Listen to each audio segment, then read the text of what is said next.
Welcome to Ghoulish Gab, always spooky, always under 7 minutes. Today we're going to talk about some of our favorite body horror movies. Movies where there's graphic violations of the human body, mutilations, or, disease or transformation. Or gross shit. Just gross shit. Gross body shit. Why don't you start us off? What do you got? All right, I'm going to start with 2002's May, which was written and directed by Lucky McKee, starring Angela Bettis and Anna Faris.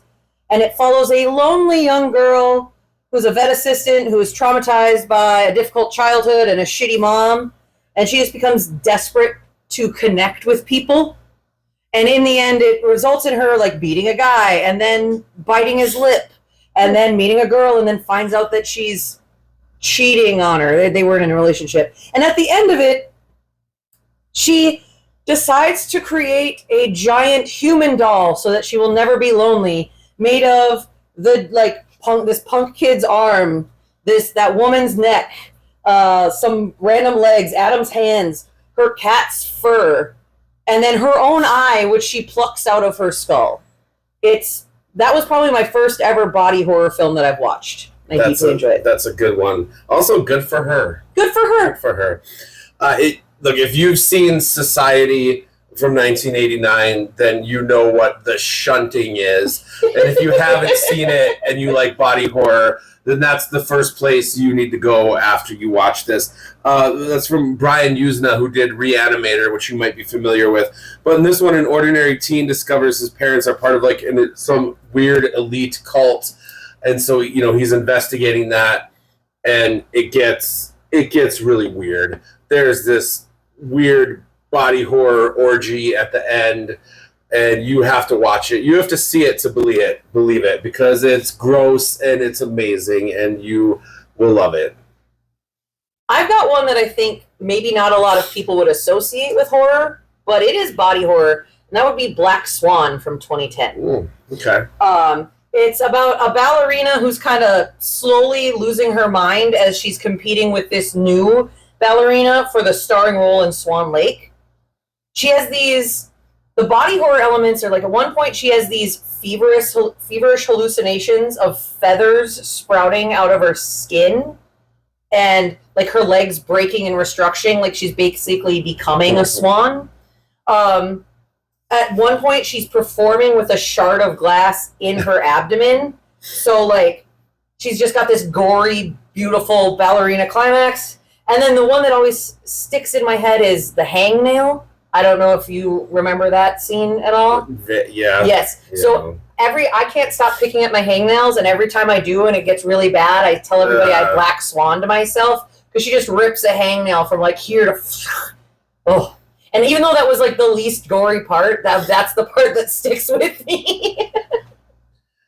Would you rather be a swan or a fly? I have to mention that The Fly from 1986, which a lot of you have probably seen if you're into body horror. But what a trip. It's a David Cronenberg film with Jeff Goldblum and Geena Davis. And this guy tries to make a teleportation device.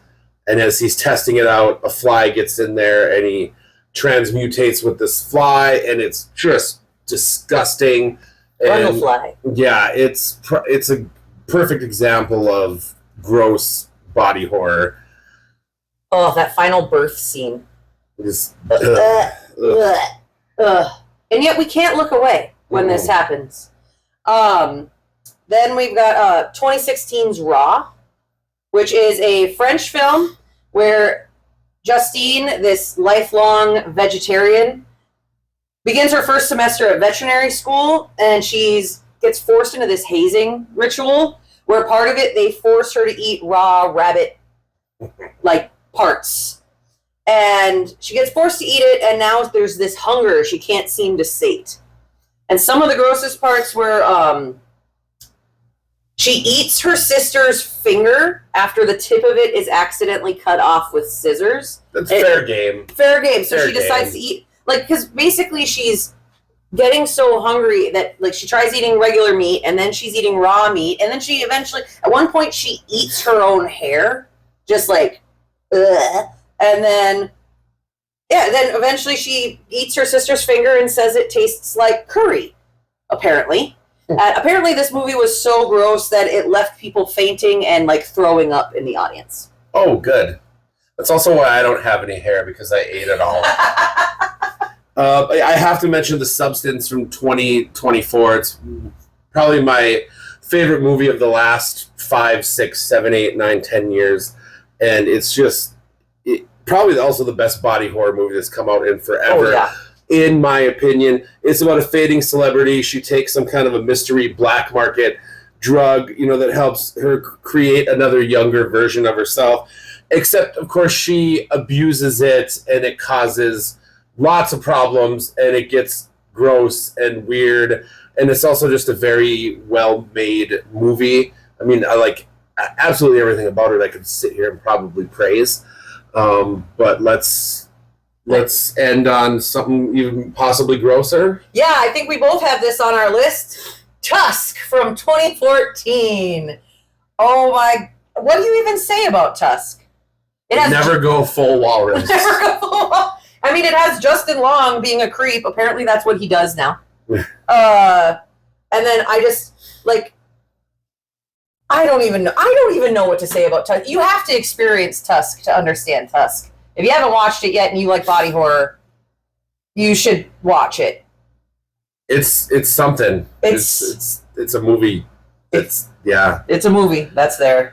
All right, well, tell us about some of your favorite body horror movies in the comments and whatever else you want to say. Okay, bye. Okay, bye.